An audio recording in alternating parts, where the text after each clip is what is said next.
Hello, everybody. Oh my goodness, I have a super special treat for you today. We have Levi, not just Levi, Levi the Passion Guy in the building with us. And after he speaks with us, you are going to know why his name is Levi the Passion Guy. Levi and I met actually at a speech competition. Kevin Bracey was doing a speech contest at the Crest Theater. And so I had met Levi when we were doing all the practice rounds for it. And I just remember thinking, man, this guy's amazing, because every time he stood up there to do even his practice speeches, he had a huge bouquet of flowers in his arms to present to. It didn't matter if it was a man or a woman, or it didn't matter. He was encouraging that person and telling them how amazing they were. So that was my first impression of Levi Ferguson, Levi the Passion Guy. Levi, tell us what you're about. First of all, like what you've been up to this year or in the past couple months. And then I want to go back into your history, because Levi has an amazing story of transformation that you guys need to hear. So before we go into that, what is it that you're up to now, Levi?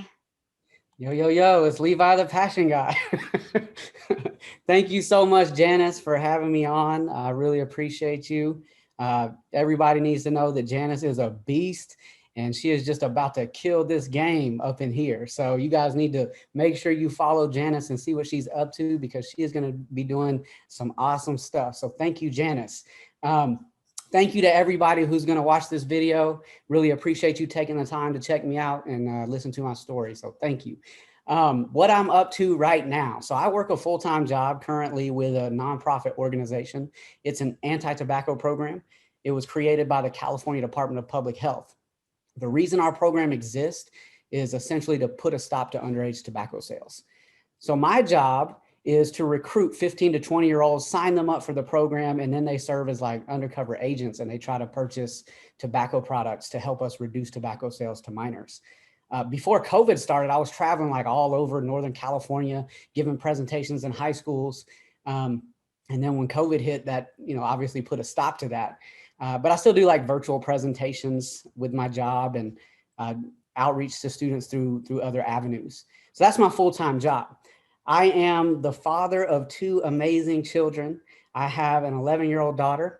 Her name is Azaria. And I have a 7-year-old son. His name is Shiloh. One of the main things in my life really is, my main goals is to just be a great father. As you'll see in my story, there's an important reason why, but I want to be the best father that I can be to my kids. So that's a main priority for me. What else am I up to? Well, as Janice knows, and some of the other people that we work with know, I am working on building a speaking career. I have a passion for using words to help people discover their purpose and change the world. So I've been working on that for a while. Specifically, I really want to speak to high school students that come from a similar background to me, which you'll hear about in just a moment.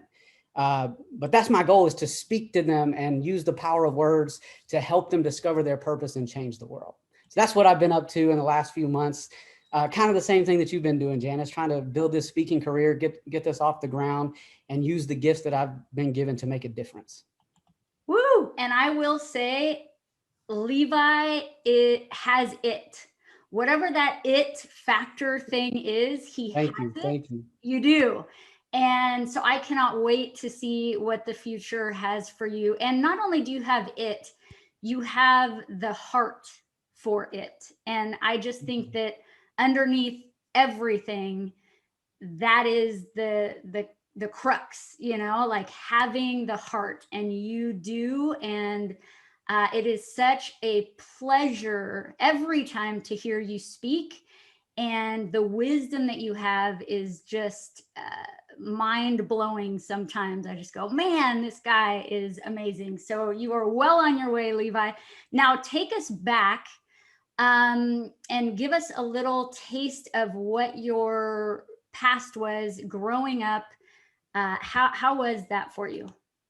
So I don't know if you can tell by my hat, but originally I'm from Atlanta, where the players play and we ride on the things like every day. I don't know if you know that song, but that's where I'm from. I'm originally from Atlanta. So when I was born, there were three possibilities as to who my father was. All three of them struggled with drug addiction. Two of them went to prison, and one of them is dead. And, to be honest, I never really knew any of them. I did meet two of them in my teenage years, but I just never really knew that much about them or got to know them. But at the same time, when I was born, my mother was struggling with her own addiction. She was dealing with a crack cocaine addiction and cocaine in general. She was around when I was a baby for about 3 months after I was born. And then in pursuit of her addiction, she hit the streets and she left me to be raised by my grandparents. Fortunately for me, my grandparents, they basically took me in like their own child and did their best to raise me as their own child. Thank God for that, because I don't know where I would be if that wouldn't have happened. But my mom was kind of in and out of my life throughout my childhood. And I remember going to visit her in jail many times. I remember sitting on one side of a glass booth and looking at her through a glass of like a window. And the way that we would have to talk to each other was through something kind of like a payphone. And so I remember that happening many times as a child. And despite the fact that my grandparents tried to raise me well, I chose to follow my mother's footsteps.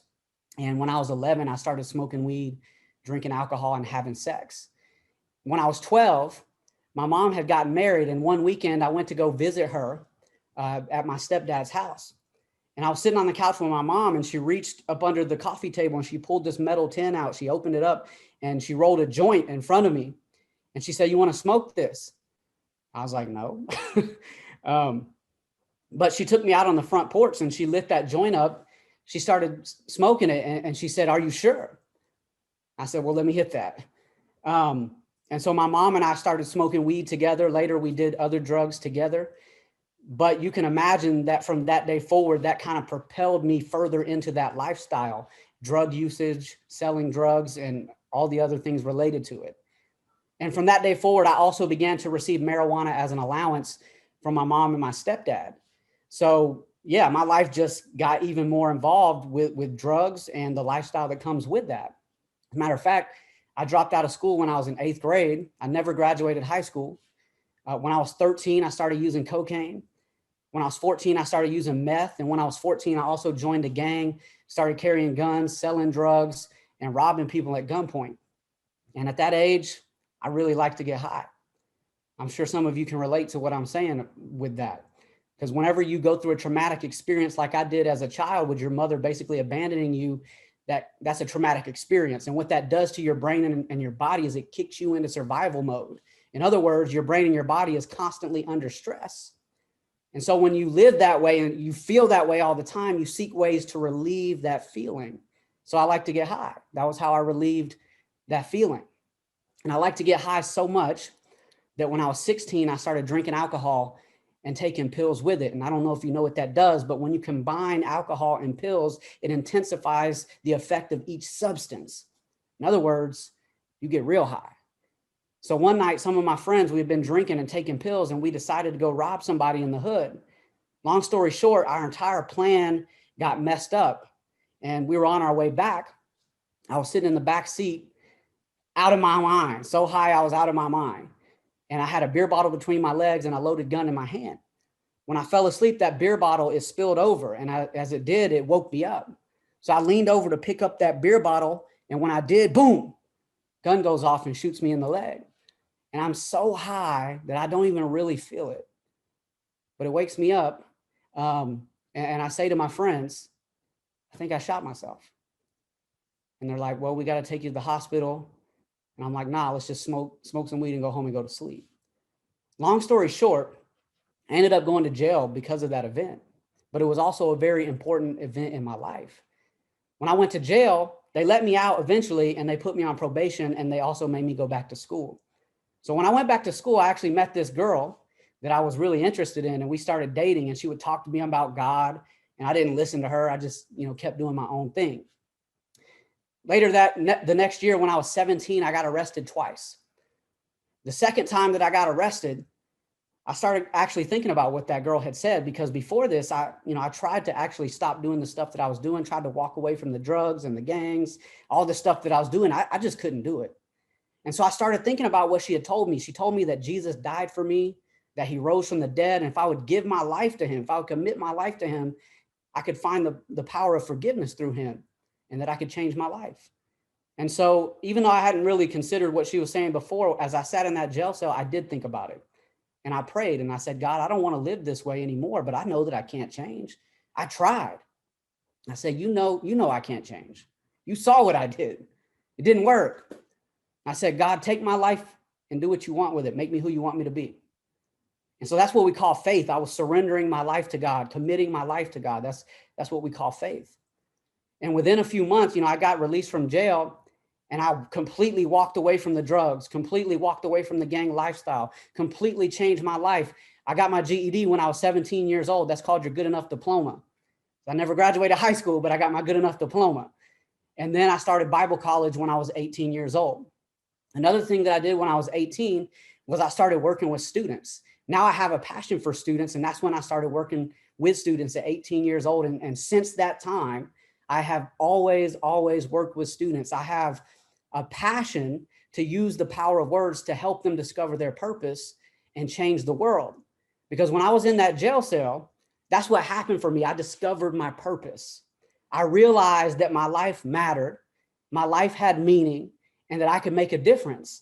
And I realized that all the stuff that I had been through, all the pain that I had been through, there was purpose behind it. And I could now actually turn around and use that pain to help other people who are going through something similar that I went to.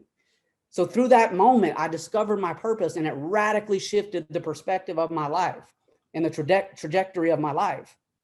And so from that day forward, that's what I've been doing. I've been working with students and helping them to discover their purpose and realize that their life matters, that they can make a difference. And despite what they've been through, they can use what they've been through to do something good to help other people. And I eventually became a youth pastor. And becoming a youth pastor is actually what brought me from Atlanta out to California in 2015. So in 2015, moved out to California, became a youth pastor at a church in Sacramento. And again, I'm still working with youth and helping to build them up and helping them to discover their purpose in life and helping them to follow the right path and do something good with their lives, realizing that they have gifts, that they have purpose, and that they can make a difference. Eventually, I had some issues with the main pastor at that church, and I chose to leave that church back in early 2018. And that's when I started the job that I'm at now. That's also what led me to meeting Kevin Bracey and what led me to a place where I was seeking to use my words to not just preach in churches, but to step outside of churches and start using the power of words to motivate and inspire people. So that's what got me into motivational speaking. And that's what brought me to where I am today. That's why I'm here. That's how I know Janice. So, it's a lot of different stuff, and that's really, condensed and summarized, but that's essentially my story and why I'm here and why I do what I do. Oh my gosh, Levi, man, you have been through so much. And I've realized now that people that have been through so much have this amazing gift because of all the pain and because of the suffering and the bad things, but they have such a gift for connection and for empathy and for love and wanting to help others. And I just see that in you so much. And I'm wondering if you could tell us a couple of things that you talk to your students about when you're encouraging them to transform their lives or to live their best lives. What are some nuggets of wisdom or some tools or techniques, or what are some things that you tell them? So my primary message that I share with students is called Pain to Passion. Levi the Passion Guy. So in that message, I share my story and I talk about the effects of trauma and how trauma, can end up really driving your everyday decision making. However, if you can come to a place in your life where you can choose forgiveness, for those who hurt you, you can choose forgiveness for the things that you've done, then forgiveness can really set you free to become who you really are. Forgiveness is really one of the first steps that you have to take in order to heal from trauma, because you have to understand, this is what I've been through, and acknowledge what you've been through, but then choose to forgive those who hurt you. Because what happens is when we choose not to forgive people, it's like we wrap ourselves in chains as though they're pieces of armor: resentment, anger, bitterness, vengefulness. And yeah, those things keep other people out from hurting us, but they also keep us locked inside. And so what people get is not the real us, it's the hurt us, the resentful us, the bitter us. It's not the real us. And when you choose to forgive, those chains start to fall off and you start to open yourself up again. And so that's really the most important point that I give to the students, is that piece on forgiveness, where, you know what, if you choose to forgive these people that hurt you, that will allow you to become the real you. And you can take that pain you've been through and you can then turn it into a passion to help other people who are going through things like what you went through. So that's one of the main things that I give to my students. Oh, that is so beautiful. So having the awareness and then moving into forgiveness. And once that forgiveness happens, and although forgiveness is a choice, I believe that we continually have to make. But once we do that, then we're free, right? Breaking those chains, free to become who we are truly meant to be without the protection and the buffer and the masks. And what would you say to people that have some addiction that is also a buffer or something that numbs the pain? What do you say to people that are struggling with that? I would say that really almost always the root behind addiction is trauma, unresolved and unhealed trauma. So if I were speaking to people who were struggling with addiction, first and foremost, I'm probably going to advise you to go to see a therapist, because more than likely you've got some unhealed trauma in your life that you need to resolve. And what it means for you to be stuck in trauma is that you're essentially living every day in survival mode. And you constantly feel like your brain and your body's going 100 miles an hour. So all you want to do is slow that down. And so that's why you turn to the chemicals that you turn to. But a therapist can help you heal from your trauma and allow you to heal your brain and your body and get it back to normal. So that's going to be a major key for you to be able to break those addictions, is to start healing from trauma. Another thing that I would say is work on discovering your purpose. You want to discover your purpose, look at your past, look at your pain, look at your passion. I know you keep hearing that word. Look at your passion, look at your gifts, the things that you are absolutely phenomenal at, that you're probably better than anybody else at in life. If you look at your past, your pain, your passion, and your gifts, what you're going to discover is that all of those connect together.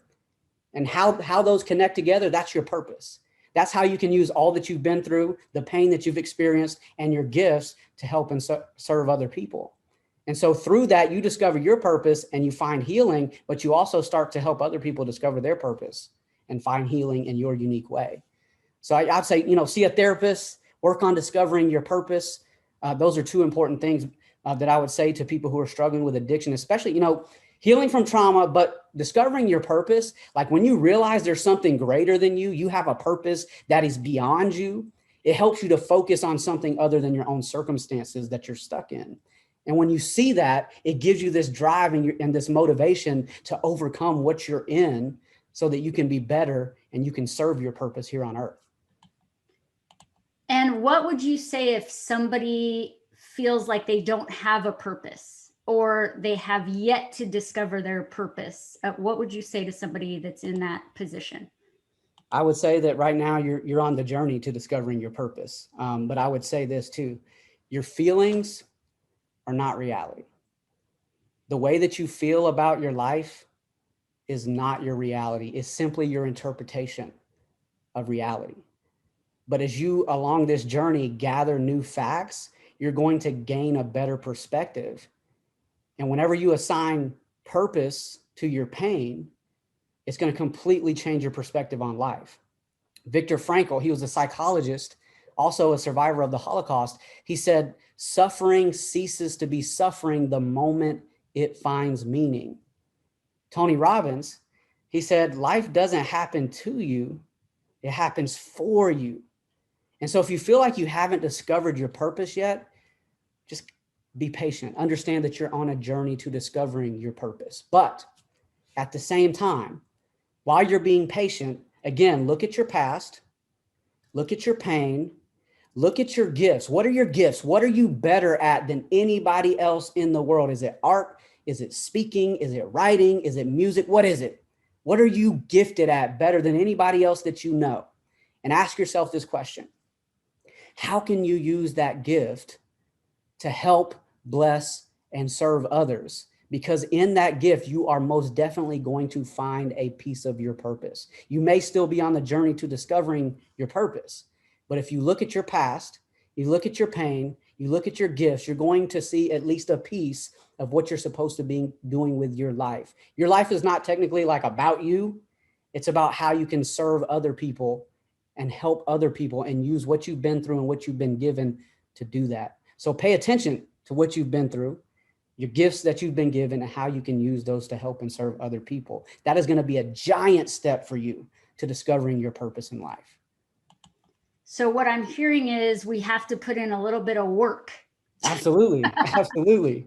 It's not just going to maybe fall into our laps. It's like really looking at, being aware, being conscious, and discovering these things for ourselves, and then taking those baby steps that maybe intuitively we know we need to take, and then things might fall into our laps, or we are in a situation where an opportunity arises and we've worked and worked. And so then we can kind of see the opportunity, whereas maybe before we wouldn't have.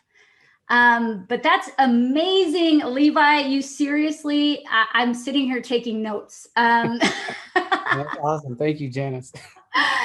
I just want to thank you so very much for showing up here today and giving us your life story, your transformation, sharing your heart with us, and just encouraging and motivating us to truly live our best lives by doing the work and discovering our purpose and having that underlying meaningful purpose thing drive us. And it's just so amazing to be able to speak with you and listen to you. And I love how you were throwing out quotes, and you're just amazing. So thank you for your time. And I'm sure people are going to be very blessed by this interview. Thank you, Janice. I appreciate you so much. You're amazing. I hope your audience and everybody watching this video knows how awesome you are. And I hope they pay attention to everything you put out. All right. Thanks, Levi. All right. Thank you, Janice. You have a nice day.